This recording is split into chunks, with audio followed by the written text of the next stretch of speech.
Hey there, everyone. My name is Kelly Berger, and you are currently listening to the Kelly Berger podcast. And I'm the Kelly Berger that makes it all possible. Today, we've got Brother Darren on tech support again. Mm-hmm. And our guest today is a Minneapolis local legend and everyone's favorite lunch Larry, Karen Pickering. Hi, Kelly. Thank you so much for having me today. Yeah. Thanks for being here. I'm right in my kitchen, Yep. Is this where the lunch lady magic happens? This is where it happens. Yeah. With the help of my Lutheran husband. Yes. Things happen. It's pretty, I didn't wear my hairnet for this show, but I can go grab one if we need it. So. Yep.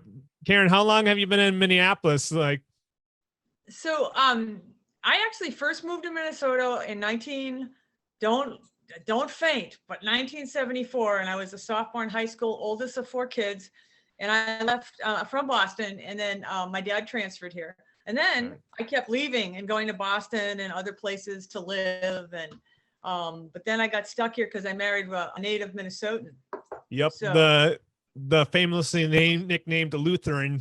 Yep, my Lutheran, and so we stayed, and but. Like I always tell everybody, I live 11 miles from the airport. I can get the heck out anytime I want. Got a lot of miles on Delta, Kelly. Nice. Try to get out. So. Yep, and you started comedy in Boston? No, actually, when I went to college at the University of Minnesota, on one of my moves back, I went to Minnesota for a while and was in college radio. And they had a comedy show on Friday nights called Buff Me Tenderly, 4 hours every Friday. And we thought we were the Saturday Night Live of the airwaves. And we did that for like 4 years and won national awards for it. And that's how I started doing comedy. It was on the air. And I worked with a bunch of people that were much funnier than me. And then when I was through at the U, I went out to California. My mom had appeared after going to Woodstock and not showing up for a long time. And she lived in the Bay Area of San Francisco. And I got a radio job out there based on the university experience here. Long story short, I did my first open mic in Monterey, California in May of 1983. Someone signed me up that I worked with. They knew I wanted to try stand-up. I will tell you, I was not ready that night, but that's how it happened. So you got started during like the 80s boom of stand-up? Yeah, I really did. And the 80s it was huge. I mean, lots of stuff going on. And I have to say right now, there's a lot of comedy in the Twin Cities. It reminds me of the 80s. I mean, you got clubs, you've got a lot of local producers. This weekend, there were a ton of sold out shows, and it's very reminiscent of what happened then, And I hope we can keep it up because I love to see people out of their living rooms, away from Netflix and watching comics live. I mean, no offense. I know I want them to watch this podcast on YouTube, but it's so exciting to see people that have been inside going out and going, oh my God, it's so much better outside, Yep. Like Ralphie Mace said in one of his master classes, like, comedy is like it's a kind of art where you have to sort of be inside the painting to sort of fully get it, and it's super hard to document. Oh yeah, and Ralphie's so right on. He was so great, and that is so true. And I've also seen younger comics that are up and coming, they kind of go through this metamorphosis of, wow, this is why we need to be live. I can't learn this from just sitting at home watching this on, watching somebody, even though they're good, and it's just great to see that, get out of the house. Yeah. And like I tell these venues, like it's some of the greatest shows you never know you wanted. Yes, exactly. I mean, I had the opportunity Friday night to do a show for Don't Tell Comedy, and I had never worked with that organization before, and I was really excited. And there's a picture of me emceeing, and behind me is a mural with a bunch of stuff on it. And I was so distracted. I couldn't look at the mural. I couldn't even talk about it. I'm emceeing. And that to me became my personal joke with myself. But anyways, it was neat to watch that reaction from the crowd being in a Yeah. space where they normally don't do comedy, and the fact that it was live, Yeah, I think Don't Tell is a pretty good showcase. Like I watch their YouTube channel all the time. And who was on the showcase in Minneapolis? well, for Friday night, they had Sienna Violet, Tommy Ryman. They just dropped in for guest sets. And then there was Pierre Douglas closed out the show for us, J.M. Matheson, and there was a new 19-year-old comic that had just moved down from Duluth when he graduated last year. And Aiden Tebow, and they were all sensational, but he, because he had to put up with all of us, people that have worked before, and the show, the material that he had was well written, and the audience just fell in love with him. And I didn't know if I was supposed to like these comics or not. I didn't know if Casey was doing it. So he made a joke about, "You stuck with me because I don't know if I'm getting the light or not. I'll do one more bit." And oh my God, he talked about his girlfriend dumping him because she went to Harvard. And it turns out it's true. I always ask people. Anyways, I'm going on and on, but the crowd really loved all of us, which was fun, At least they said they loved us, and they were great. So anyways, yeah, great showcase. And it's given us a lot, it's nice to have the clubs that we have in Minneapolis, but to have those other opportunities, it's just phenomenal, Yep. And I'm trying to, like, how is Don't Tell organized? Like, do they have like bases like in each major scene? Like Don't Tell Minneapolis, like Don't Tell Chicago. Yeah. They're based all around the country in the major cities. And they're probably still developing. I wonder if they're in Dallas, I don't know. I'd have to check their website, but it's a pretty cool organization, and Casey Fleischer and Allie Horman produce the shows here. And I think there's like 3 or 4 shows a month at least. And of course, this is a huge time because Valentine's Day is on Wednesday. So this past weekend, and then the weekend coming up, people will just want to come out. You don't know, am I going to celebrate in the middle of the week? I hope they're coming out Thursday because Wendy Mabry and I are doing day drinking with Mom. Oh yeah, another great Minneapolis showcase. It's really a lot of fun. But we're going to do Thursday night. They gave us Thursday at the House of Comedy. And so I've been telling my friends, don't go out Wednesday night when you can come out Thursday, or at least go out both, Yep. Anyways, I'm going on and on. Yeah, and I also want to ask more questions about day drinking with Mom. Like, how did that showcase get started? Well, this was Wendy's brainchild. She was a single mom, and she started a Saturday afternoon show so moms could get out. And she did it for a year at Sisyphus, and then she started looking for a co-producer because it was hard to do just on her own with her child, who's not, at that point, was getting pretty, 2-3 years old. So that's how the show got started. And I got involved when she asked for a co-producer because I said, hey, I would love to do that. And we tried a couple different venues and time slots, and we decided House of Comedy offered us like once a month around their national headliners. And it started out with appealing towards getting moms and dads and anybody that took care of kids out for a break. And now it's just become, hey, if you got a parent, come on out. If you need a break, come on out and see us. It's a lot of fun. And we try to have parent centered, at least a little bit of parenting and child stuff talked about. And all of us have either put up with the kid if we aren't parents, or we've had parents, or, so everybody can be on the showcase, Yep. Just, but like we're all either parents or we come from parents. So right. So it's a very inclusive situation, and we try to get the newer comics on too. So it's pretty wild. When you come through town, you should check in with Wendy and I. We'll see if we have a show booked. The thing about House of Comedy is sometimes we don't know until like 2 or 3 weeks before the date. And that's the thing that makes it difficult. But I like spontaneity. So for me, it's, here we go. Let's do it again. So. Yeah, the showcases, they take a lot to set up, but boy, once they get going, it's like a huge relief. Like I've been saying, like I just did a showcase last Friday night in the middle of Elgin. Oh wow! How did you like that? How was that? Well, the people who came to it enjoyed it. So it was one of those gigs. Yeah, no, I understand. I understand. I think it's fun.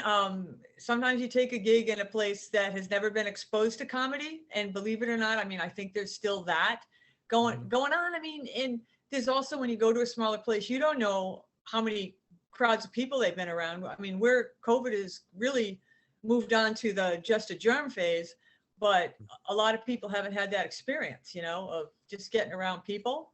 Mm-hmm. So it makes it interesting. And then I can't believe how many times I'll ask, hey, how many of you have not been to, is this your first live comedy show? You know, they may have gone to theater.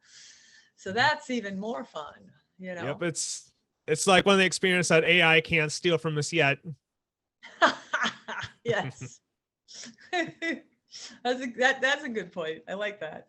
Mm-hmm. Yeah, do you know if House of Comedy would be interested in like bringing Daydrinker's mom to one of their other venues? Like I know House of Comedy just opened up a spot in Plano, Texas. Yeah, you know, I was talking to Wendy about that, and we're gonna see. We're gonna see what happens. We're taking the show on the road next Saturday night. We're gonna be in Chippewa Falls, Wisconsin, at the Chippewa Falls Theater. So that'll be kind of a test run. I can't imagine that it won't be successful and fun because it's a great variety show, you know. Mm-hmm. And I think it would work in a place like Plato because we could book some of the local comics. You know, and Wendy's kind of, you know, she's been a big deal since she started. You know, she broke out of the gate headlining, Mm-hmm. you know, because she's a public speaker anyways. So And she has like a top selling album on iTunes. yeah, she does. And I think she'll probably get another album out this year. Nice. Yeah, so that'll be good. And I hope to be right behind her. I think I want to challenge everybody that's got an ARP card and go out and do a comedy album. That's my goal. Lunch Lady gets her album. Yep. I think I got to do it. Either that or I want a local TV show. I dream big, you guys, right from the kitchen. Mm-hmm. Oh.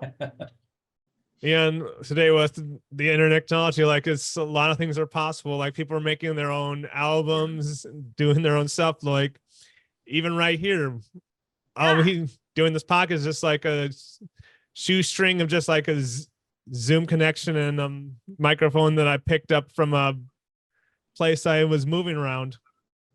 Right? Sometimes that's the best equipment is what you pick up on the move.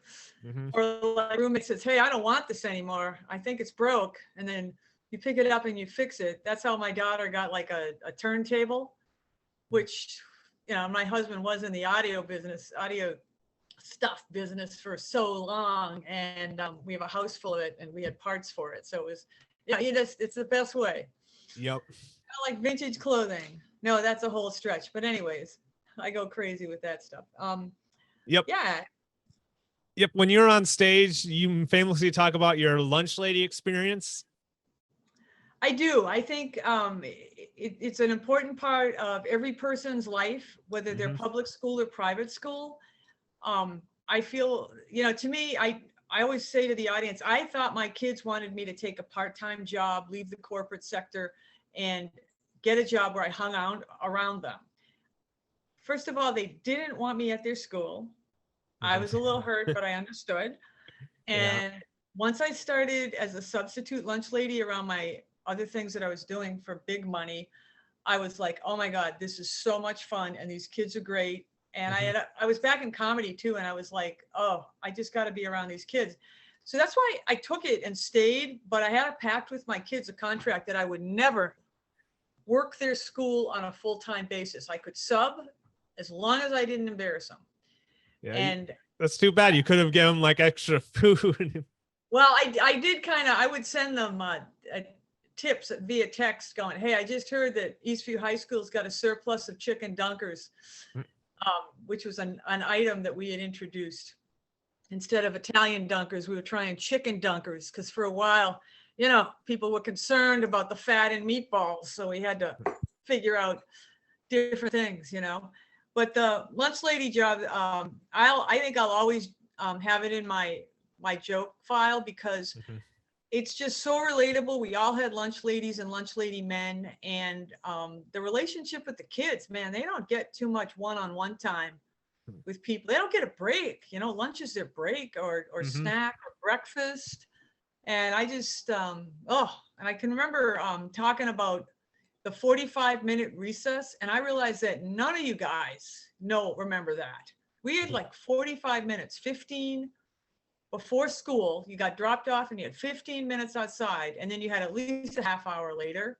And of course, we still had the smoking room when I went to school. I think they got rid of the smoking room in the late 80s. Yeah. But I'd like to talk about that too, because teachers need a break.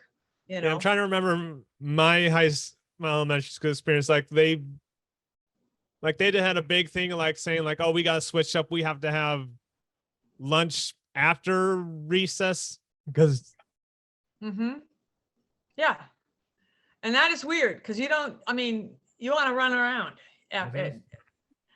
But there's a lot of material too about that I wrote based on my experience also as a parent and a food service professional and the lunch lady boss.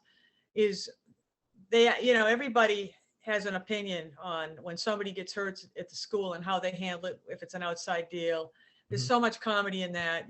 They're so afraid of being sued that if a kid gets cut at recess, it's like, just get the nurse out there, clean it up with antiseptic, get a Band-Aid. Nobody needs to sue, Yep. Did you ever have like wild demands from like the local PTA and like saying like, oh, this food's too fattening or like right portions? Or we were already under, when I started as a sub in 2007, they were already reconsidering the nutritional value of everything in the state of Minnesota. I mean, the Minnesota School Nutrition Association was on top of looking at nutritional values. But then, when Michelle Obama came in, that was her project as the first lady, was the school lunch program. And oh my God, I mean, the things that they took away, but then the things they gave us, because they were foods that we couldn't serve, but then they brought in fresh vegetables and a lot of stuff that we weren't able to get with additional monies from the federal program.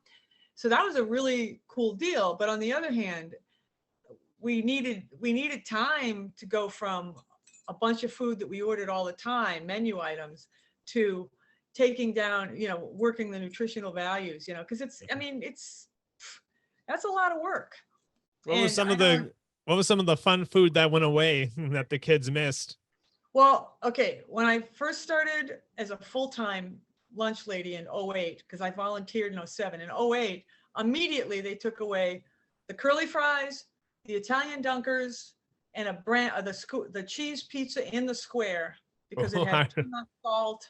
It was killing people. It was making them constipated. And then there was a certain Taco Tuesday that went away. So we were like, the people were miserable, and we're trying to bring in things like, one day we had kale chips, and then I said, just bring the ranch dressing out and put it in cups. And that worked. That was great. But then by the time in 2015, we were able to get the curly fries back and all that food, because we had figured out how to serve it better. And we had worked with vendors. Like portion control? Like portion control, but also you don't need as much salt. The kids just love it. You can serve it with the better ranch dressing that isn't going to kill them. I think we brought in Sriracha sauce too, and some other we actually brought in Tabasco sauce. I know that sounds crazy, but that was a huge deal. Just getting some spice into life here, And plus, but when I was working too, food is is diverse as the population of students you're feeding. So we asked the kids for their input and what would they like to add to the menu and who did they want to support. It was great. And of course, you can make a lot of jokes about food, but I think food kind of shapes people's day. And Kelly, you've been around a bunch of comics that are hungry before an open mic or before a show. Bitchiest people on the world. Yep. And somebody will have a drink and they really shouldn't have had a drink, man. You should have had a burger, And that's what it's like when you're working in the school system. You got all the lunch ladies, when they don't eat, that's a whole problem, man. I still have good memories of like the food truck that came to Sisyphus. Oh, that was great, wasn't it? I mean, we'd all be out there. I love that place. Yeah, it's a lot of fun. But I also learned sometimes for certain performers, it's like better to eat food after your set. Yes. I mean, just at least make sure you got something in the tank though, so you're not standing up there. I worked with somebody who grabbed the mic stand a few weeks ago and just said, "Oh, I'm so peckish." And I yelled out, "Are you pregnant? We got to deal with that tonight." It just slipped out of my mouth off the side. And the audience laughed. And I'm like, oh God, I barely know this poor one. I mean, I really thought she was going down. And then afterwards, I apologized. She said, "No, it was the best part of my act. Thank you." But she said, I don't eat. I can't eat anything because I'm so nervous, right? And I said, just have a cracker. You'd be surprised. America has run on a cracker for a long time. Just get that cracker in there. Wait a minute. That could be my new bit, couldn't it? Feeding comics before the show. Yeah. Yeah. No, service that's much needed, especially especially with most comics' financial situation. That's the difference. For me, obviously now coming back to comedy, because I let it go for a long time. I was around till 89, 90, 91. And I got sober in the late 80s, 87, and disappeared for a while. But I have to tell you, I remember the 80s, man, it was tough. You're starting out. I had a day job, but it wasn't the most money. And you want to get as much work as possible in. And, I was doing school, I was doing my 12-step meetings, and the things I needed to do. And anytime I could feed somebody, I would, because I just remembered when I started out in radio and comedy, I was like, oh my God, I'm out in California where it was so much more expensive than here or in Boston. I think we paid for 600 square feet. 3 of us were living in a place that cost $2,000 in 1983. Oh God, and I had car payments. I remember my dad said, "Hey, the repo man's looking for you." I said, "Keep him in Minnesota. I got a couple of gigs. I hope I don't go to." And then remember the show, the movie Repo Man? Yep. With Emilio Estevez. Yep, Emilio Coyote. When that movie came out, I thought, oh my God, they got that idea for me. I'm driving around California, riding my Chevrolet Monza. They're gonna come get it. Of course, I was also self-centered and paranoid and thought every idea in a movie was about me. So personal growth. But what was I going to tell you? I think that everyone, if they could, substitute as a lunch lady or food service associate. They're always looking for people. And in our part of the country, they pay us really well. I mean, we were getting, I think I started out at $15, 2008. And then as a lunch lady boss, I mean, we were also union too. So you got PTO and all kinds of stuff for 8 months a year. I always had to have a side gig though, because, trying to get 2 kids into college. And that's how I ended up at Shula Shoes. And that's a great place. And once I did the math, I was making twice as much part-time there as I was even with a good job in the school district. So I was like, I got to think about this. Yeah, and having like a good food source is also important for education, helps kids energized and focused. And oh yeah, you want that, you don't want to have kids say, oh God, I got to skip lunch today because it sucks.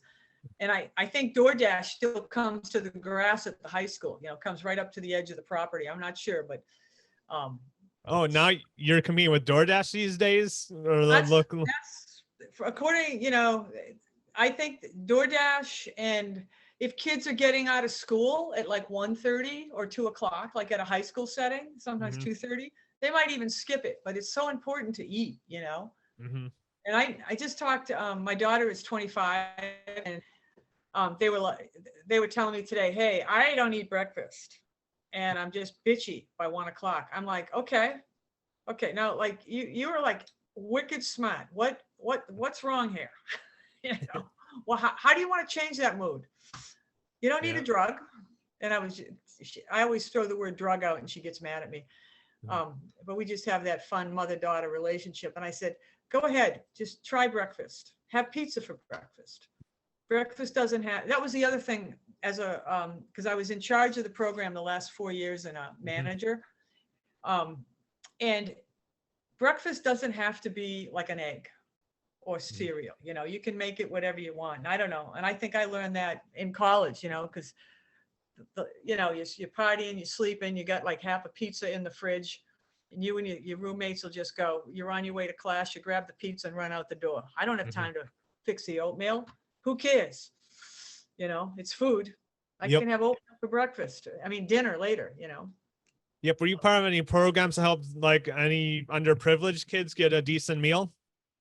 Well, the school district I was in participated in the reduced lunch program.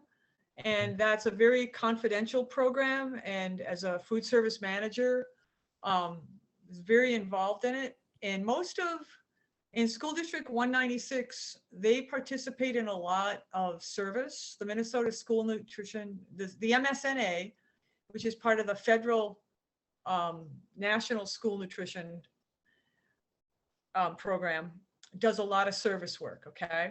But in our district, we made sure that every kid ate.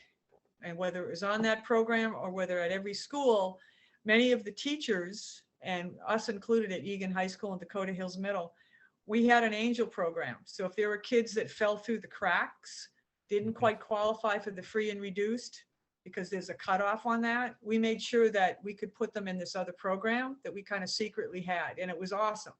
Now, of course, everybody gets free food, which I think is really important, because then nobody is, then it's available to everybody. You can pay extra for your a la carte items and things like that. But I don't think we should have to ever go through what we went through with those horror stories, Kelly, that you probably heard, where a lunch lady's denying, or a lunch lady or a lunch lady man is denying the kid the lunch, and right in front of them throws it in the trash. Ooh. And there were people that did that, and nationwide. And that was probably about 2009, 2010. And I'm glad those stories got out there, because man, that's ridiculous. There isn't one of us that couldn't spring for the 50 cents or the dollar so that kid could eat. Just give him the food. I'll pay for it later, That makes me think of like the embarrassing time as a comic where I would go to like a restaurant and get my credit card declined. Yeah. I mean, it's kind of the same thing. I feel bad when It'd that be happens. worse for a kid. Yeah. I mean, for a kid, why should a kid go through that? That's trauma, You better get a therapist to that kid within the next year, because that child has been publicly humiliated over food that we should have given him, And I worked with people back then that really felt like, well, it's the parent's responsibility. So the kid gets embarrassed. Maybe the parent will do something. And I'm like, no, it's not the kid's fault. How can you learn the rest of the day, one, on an empty stomach, and two, knowing that you've been publicly humiliated by that that grown-up that you trusted, and then all your friends in the line? Because let's face it, we got in line with our friends. I didn't care if I ate or not. I wanted to stand next to my Nancy friends. I had two friends that were Nancy. They hated each other. One would stand in front of me and one behind, and we'd go through the lunch line together. But anyways, I think the food thing. Yep. And you talked about doing comedy in the late 80s, and then now, like, and also you have a family right now. Is there any difference you notice between like doing comedy as sort of like a single person versus having a family? Yeah, it's made me more responsible. Like, I run any jokes about my kids, I run by them. Any social media that I post about my family, like even just pictures, mamby-pamby on Facebook and Insta, they have to go through the family. And then when I was single, I was, I could have been a bit more responsible with the jokes I did about my brothers and sisters and my dad. But I didn't do that. And I was also single, so I had a lot of different material. I think I was funniest when I would go through a breakup. I don't know, there's just a certain motivation. Yeah, I think after those moments, you feel like, oh, like this bridge is burnt. I'm just gonna go here for some relief. Like, I remember, I know how like comedy can be like a good relief, especially like after a bad day of work. Oh yeah, you kind of sit there and write some new material on it. And I really tried not to burn people on stage, though, because I had already seen that when I started. Fortunately, I was able to start doing comedy out on the West Coast and able to watch a whole bunch of great people in the Bay Area and San Francisco. I mean, I don't want to name drop, but I mean, when somebody says that Robin Williams is at the open mic and he wants to do 45 minutes, all of a sudden there's no open mic anymore. He's going to work and he's going to go up and be clean. And you're going to stay up till 2 a.m. and watch whatever the heck happens at that club, because he's going to have a couple of his friends. And then I got the chance to see people work clean and work funny and not be mean. And that kind of made an impression on me. And I also had the chance to, I mean, yeah, there are some things I'll do that are kind of mean, but it's mostly at myself.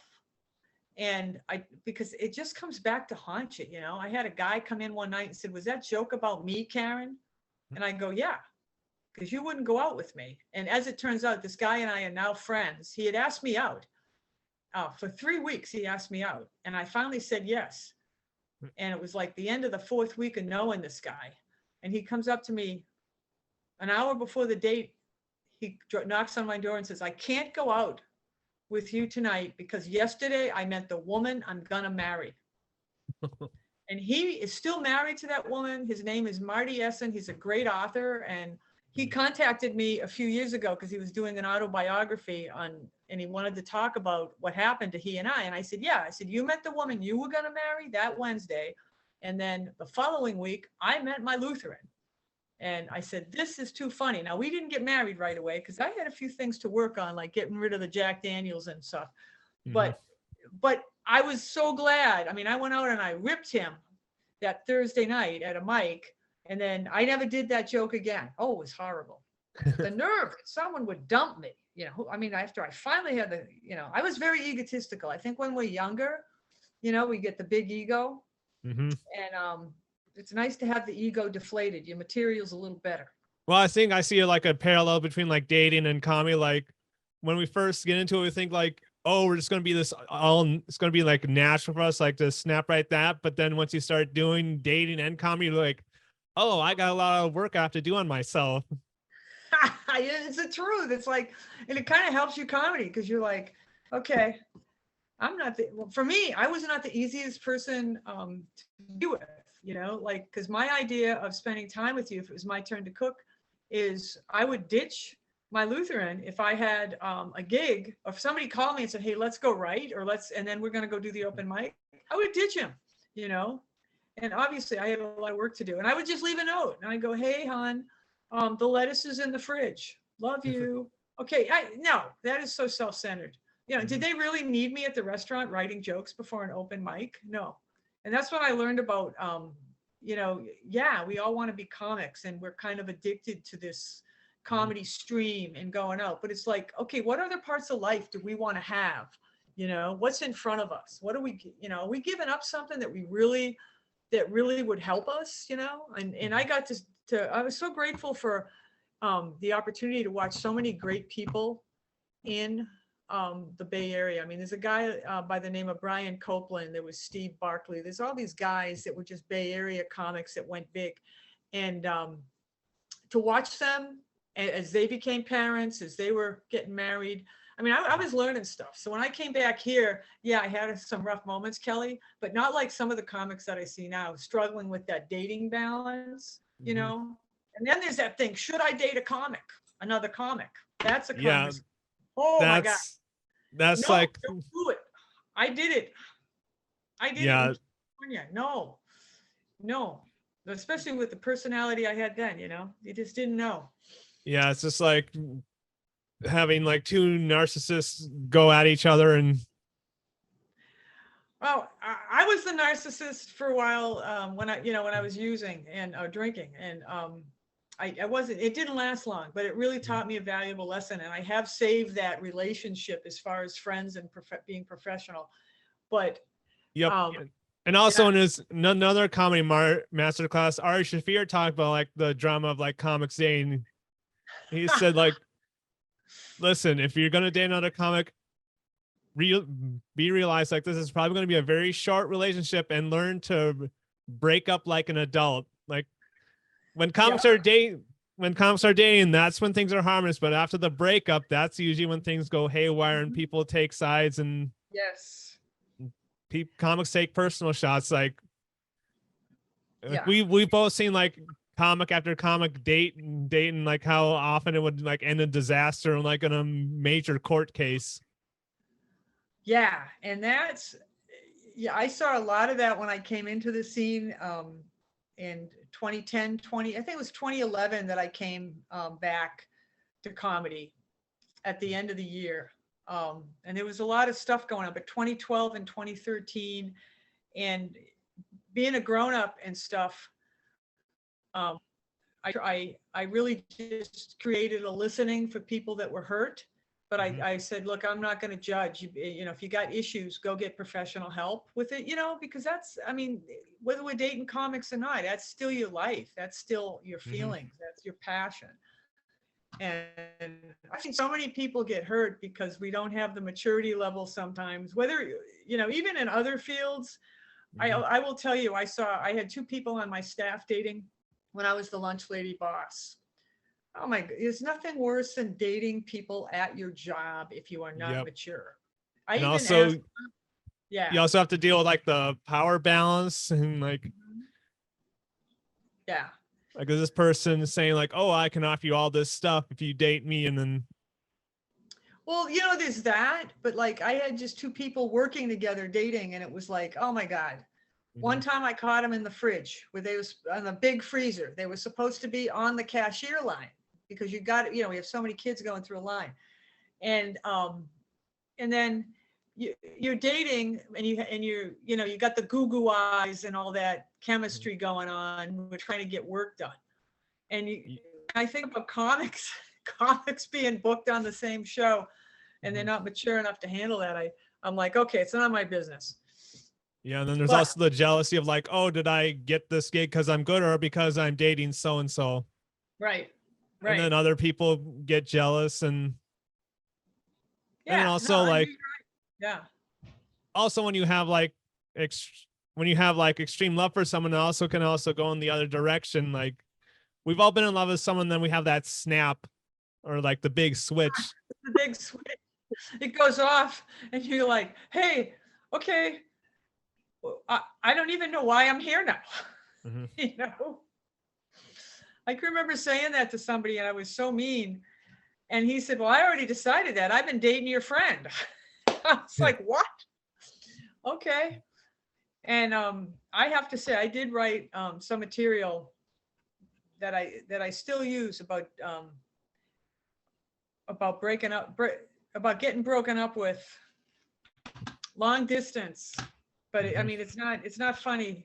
You got to be in a room full of people on Valentine's Day, you know, and do the joke. But it's like, and that's sort of like another thing of what I like about stand-up. It's also like the parallel between like stand-up comedy and teaching. Like the comic stage is sort of like the same way as a classroom. Like this is like the one area of our life where things can make sense. Yeah.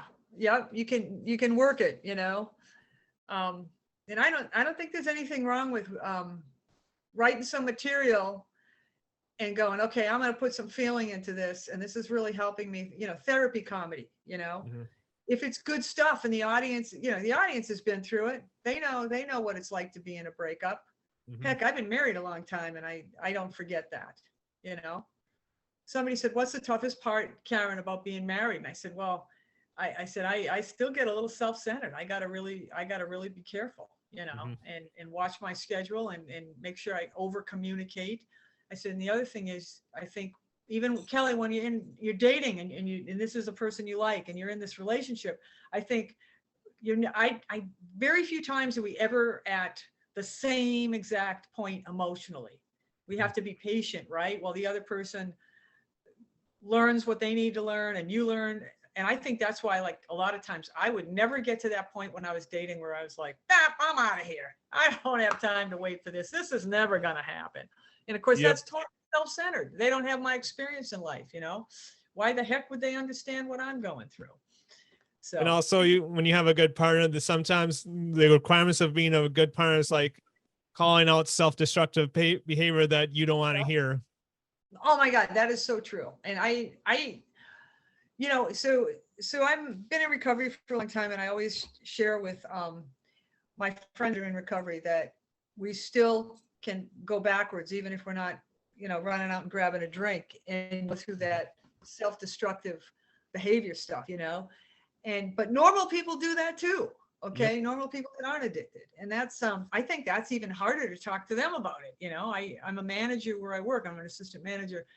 And when I see somebody doing something that's going to hurt themselves, man, it's a fine line of, okay, we're here at work. They're safe right now. Okay, universe, when is it the right time for me to share this information with them? Or will a coworker, if that's always the best part, will a coworker or good friend help them, Never good coming from the boss. Right. Can always, because they hear that from the boss and go, oh, I'm a bad person. No, you're hurting yourself. We're concerned, it's interesting. Plus, the thing that's changed too is HR law, I hate being careful. And that's the thing about being a comic too. We don't have HR law. We're up on stage. Yeah, we're not, when you're doing comedy, you're not like working for like a stand-up comedy, the corporation. I like to view it as like sort of like an open sea, and it's pirate law. Well, it is, and then we have, freedom of speech to a degree, Although I do think that's a really good conversation, freedom of speech, because there's audiences right now that do not want you to mention Biden and or Trump or anything political at an open mic, even to make a reference to it. Yep. And I also read this really good book called, let's see if I can find it. This is a book I've been recommending for a lot of comics. It's called like the 22 Laws of Marketing. And I'll write that down. I'm always ready to learn more stuff. I love this. 22 Laws of Marketing. Okay. Yeah, I'll have to find it. Hold on. I'll go grab it.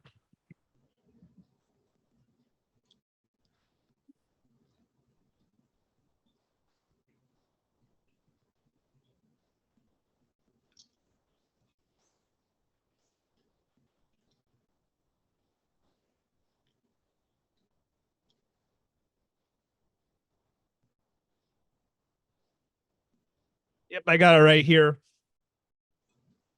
It's called The 22 Immutable Laws of Marketing by Al Ries and Jack Trout.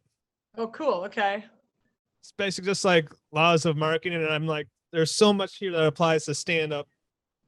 Sort of like the first rule is like, it's usually better to be first than to be better. Ha. Like when we see like a comic start like a trend and the other comics try to follow that trend. Like, for example, like the recent, like Matt Rife, he got famous for his crowd work. Yeah. And then other comics started following that trend, seeing like, oh, I can do crowd work too. Oh my God. Yeah. I have seen open micers, brand new open micers do crowd work. Like no material, just get up and try to do 5 minutes of crowd work. And the crowd is paralyzed, right? Because they didn't even know they were coming to this open mic tonight, let alone the fact that the first comic is just started, Yep, and it's crowd work. It's a good skill to have, but you still need to have. Like, I think like a good crowd work is sort of like a magician trick. Like it's so good. It's like some comics still don't know it's a trick. Like this, a lot of professional comics have like crowd work like pre-prepared. Yeah. Sort of like how a psychic does cold reading. Saying like, yes, if I talk about like your birthday, like everyone has a birthday, it'd be relatable. I'm going to look into that book. Thank you for that tip. That's very nice. I love it. And they had this great law that I think applied to like freedom of speech and comedy. I think I'll pull it up. Oh yeah, this one is called rule number 13, like the law of sacrifice. Like, you have to like give something in order to give up something. And that's sort of like maybe think of like comedy, like, yeah, if you want to have a lot of venues, there's some things you have to give up to say. And if you want to say what you want to say, you're going to have to give up some venue options. Well, that is very true. And growing up for me in an era where I got to see some of the first women on TV, and then also watching guys like George Carlin, who really set the path. So, and then this is a long reach, but I'm going to say this. When clubs opened up after COVID, and we were just so grateful to work. And I think people are a little bit more preoccupied with saying the right thing and not alienating themselves. I see a little bit of fear with some material. I don't have that fear because I won't talk politics on stage. I will talk about it in a general way. I'm concerned that there's so much anger, which, by the way, this new guy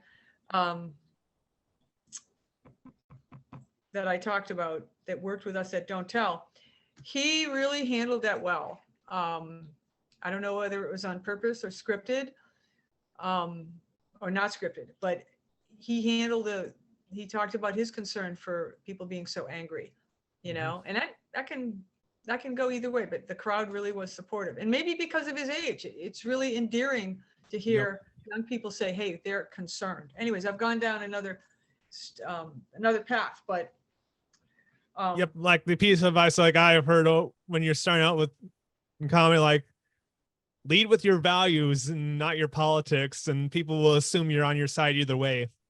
Yep, and that's a great way to be. It's also a good parenting tip. Especially because my kids grew up in the age of Obama to Trump, and they got to see anger levels over race and anger levels over how did this guy get the job. Well, this is America. Oh yeah, I remember being in the Minneapolis scene during the transition from Trump to Obama to Trump, and it's like sort of like seeing like the shock of like, how did this happen? Well, and it's interesting, Kelly, because I live in Apple Valley. We are just south of the Minnesota River, and I worked at the Burnsville Schuler Shoes, and I'm glad I had that experience, because a lot of people here, it's not different groups of people down here, okay? And it has changed, obviously, in the last couple of decades. It's more diverse, but we have the highest concentration of Republicans in the state south of the Minnesota River. And I would interview people because I'm more middle of the road. And I was concerned because the people I worked with were so passionate and angry. And we had been talking about comedy. And a lot of us agreed that certain comics were great. And even the ones that were slamming the Republicans were funny, and that was a good conversation. But then all of a sudden Trump comes in and they're kind of afraid, and I said, what are you afraid of? I'm not going to hit you just because of who you voted for. And that's when I became aware of people are afraid to speak their mind. And I don't ever remember. I mean, I'm like a wicked old lady. I don't remember that happening when my parents talked about Vietnam after church having coffee. It was like a rational conversation between people of opposite ends of the spectrum. So I'm concerned because I would love to see like a comedy club where people just get up and said what they want to do just for that night. Whatever the topic, right? Because there's other topics besides politics, right? Yep. And I think another reason why people are like, so especially comics are so afraid to say what they really think is because like comedy's become so like publicized in the past couple of years through the internet. Like you probably remember back in the 80s where like during like the stand-up stage, like we say on this stage stays here. Yeah. Yep. Don't hate me for what I'm going to say. And I think the other conversation, what is freedom of speech? If you have to, there's nothing about fear in that amendment. It's like, come on, you guys, can't we talk? And then you think about Joan Rivers. Can we talk? Yep. I'm throwing a lot of stuff at you, Kelly. It's because I had too much coffee this morning. I can do some juggling. No, I know you do a great job at it. What else do you want to talk about? Let's see. I think I want to talk about like I think the last thing I have a list of bullet points, and we just sort of shot through everything right now. Cool. I think the last thing I want to talk about is like your time in Minneapolis during the pandemic. Oh, okay. So I had a wild time doing Zoom stuff. Mm-hmm. I probably did 50 shows on Zoom with different friends around the country. But a lot of stuff, we did day drinking on Zoom. And a lot of the comics produce shows on Zoom, and would invite me on. Dan Bublitz Jr., James Wells did a show. Shiloh Blake did her open mic, and of course Wendy was we decided to do day drinking. I think we did about 5 or 6, 7 maybe before we got back to the comedy opening up later that July. Mm-hmm. And it really was a lot of fun. I was also doing a lot of other stuff with friends on Zoom. And my God, we met my son's girlfriend and the family that they were living with, her family, her grandmother and uncle on Zoom. And that became just sheer comedy. But I missed being live, but I could handle Zoom. Man, I think we were doing Zoom shows for corporates, because I did a couple of corporates for the local chamber of commerce, because they were trying to keep them all together and going and have hope. And that was crazy. Yep, but we're able to learn like new skill sets like through Zoom. Like, okay, like this is not stand-up comedy as it is, but like a different form of it. Yeah, and I taped everything that I did on Zoom, or at least my bits, to see how I did it. I found that I had to stick more to my script on Zoom, because I wasn't in a room with that type of stimulus. And that was the difference. I didn't have all this going on, the audience there, the waitresses serving the food, the red light up there, the music, I really miss that, I can't imagine doing like live TV. I mean, not live TV, but just, shooting movies and comedy movies and not having a live crowd. Mm-hmm.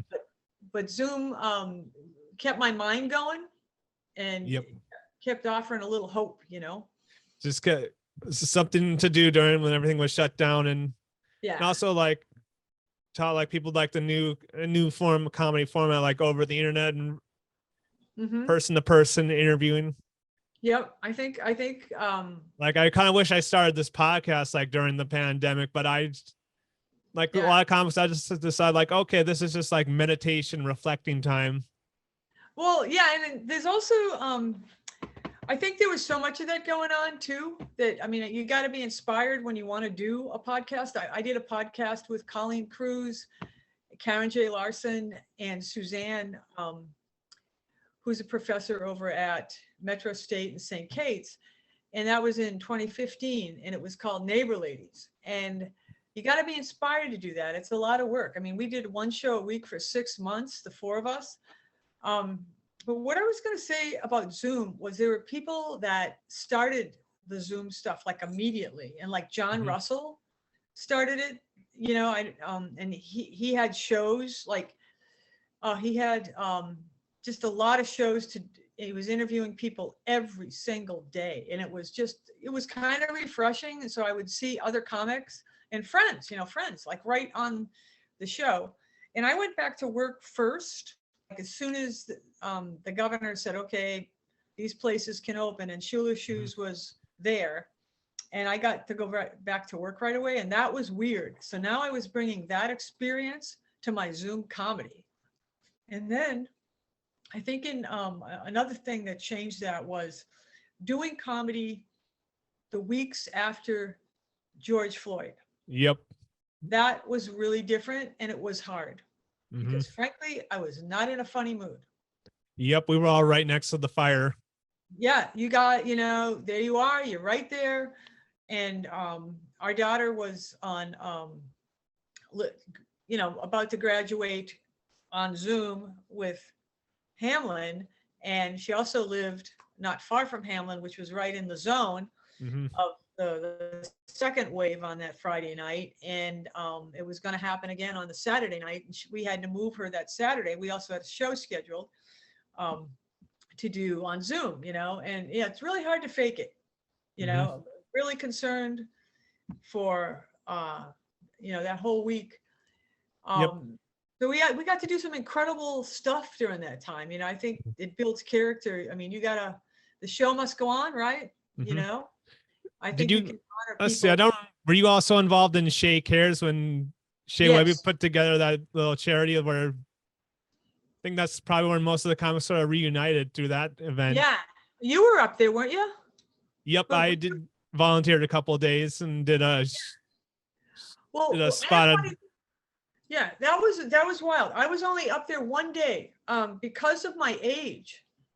Um, being 64. I mean, I wasn't then. I mean, I was 2020. Um, anybody over 50, they were nervous about, because it was well before the vaccination, Mhm. and we were all masked up. So they had me work in the food area and stuff. And I ran a couple errands for Bob, getting ice in my van. But that was the first time I realized that, oh, wow, this is my age. I got to be a grown up now and behave. Of course, my daughter was with me too. And so I did do that day. And I don't think they did too much more after that, because they had to move it around, to help. But yeah, that was a wonderful time for the comics to reunite. That was just great, you know. And boy, sometimes I'm not very mature. I forget that I forget. Oh yeah, I probably should go home. It's midnight. I need to sleep. But Mhm. and I never really thought about, oh yeah, I could get COVID. I'm out here. Because when I was working, we're all masked up, we're gloved up, that first group of time back. Anyways, yeah, those are great memories. That was so much fun to run into everybody there. Yep. So thanks for having me on. Do you have anything else you want me to answer before I go have to be a responsible adult in my weird life? Well, I think one thing I just want to ask is like, another great open mic we had in the Twin Cities was Grumpy's. I wonder if you had like any Grumpy's memories. I just love Grumpy's, because it was such, I loved, um, everybody came to Grumpy's. That's what I loved about it. And if I wanted to see everybody, I mean, whether they were a new comic, an old comic coming through town, they would stop at Grumpy's. And Chris Maddow, he would, or if it was Phil Colas helping him, whatever, they would put me on. And then finally they started putting me on earlier. And I'm like, no, don't treat me any different than anybody else. And then I would be there till 1 o'clock. It also worked for me because I didn't work the next day. But I think my favorite Grumpy's memory is the last show, because everybody was there and I got to see him. That's one of my favorites. Yep. That's also where they shot the Grumpy's documentary. Yeah. Yeah. And that was just a really fun night. And I knew right away, I just drove through that area. I drive through that area a couple times a month. And I just get so sad when I see those condos, because the next building over is old and they could have kept Grumpy's, But I also know that was a tough time. So, and well, what can I say? At least I experienced Grumpy's, So I was grateful that, I mean, that place was what, 15 years Chris did that? That's great. Yeah. That is crazy. Yeah. It's one of those rare rooms it was like it taught you like how to perform and also how to properly bomb, which is like a skill set people don't. It's very rare like comics appreciate. Yeah. I mean, I think, I always think bombing is part of comedy, and that's what I learned right when I started out, because I went around to every open mic I could in the Bay Area, whether it was up to Santa Cruz, whether it was going through the other cafe, the Punchline, just so many great places in that area, and watching people and taking the advice from people that were, headliners working, and the same that we do here in the Twin Cities. But learning how to bomb gracefully, I think, is very, very important. Tape everything you do, delete it if you want to, but even when you bomb, you may have a gem in there, Yep. It's out of your mouth because you're so frustrated that you didn't write down, but had a connection in your head with your new material, and bam, there's the punchline, you know. Mhm. And you thought you bombed, but now you get 2 more minutes, you know, Mhm. you're set. And it teaches you, like, bombing at a place like Grumpy's, it also teaches you very well, like, how to be fluid in a room. Like last Friday night, we did a comedy showcase. There was only one table of people who showed up. Yep. And Yeah. And you just get up there and you do it, you Mhm. know. I always tell people, don't apologize to the audience, just get up and do it. You know, Yep. don't waste your airtime with apologies or putting down the few people that are there. Sometimes that can be a real rookie mistake. Oh yeah, thanks for being here. Yeah, well, you could have brought 10 more people. Well, Mhm. okay, guys, there's 30 seconds of your stage time, you know, and just get up and do it. So Mhm. what do they say? They say this in 12-step programs, and I always say it to people in comedy, keep coming back. You little rookies. Yep. And I Any think that's the footnote, like, we'll end this interview on. Thank you very much for being here, Thanks Karen. so much. Great to see you, Kelly. Nice to meet you, Darren. Thanks so much. Nice to meet you, Karen. Take care.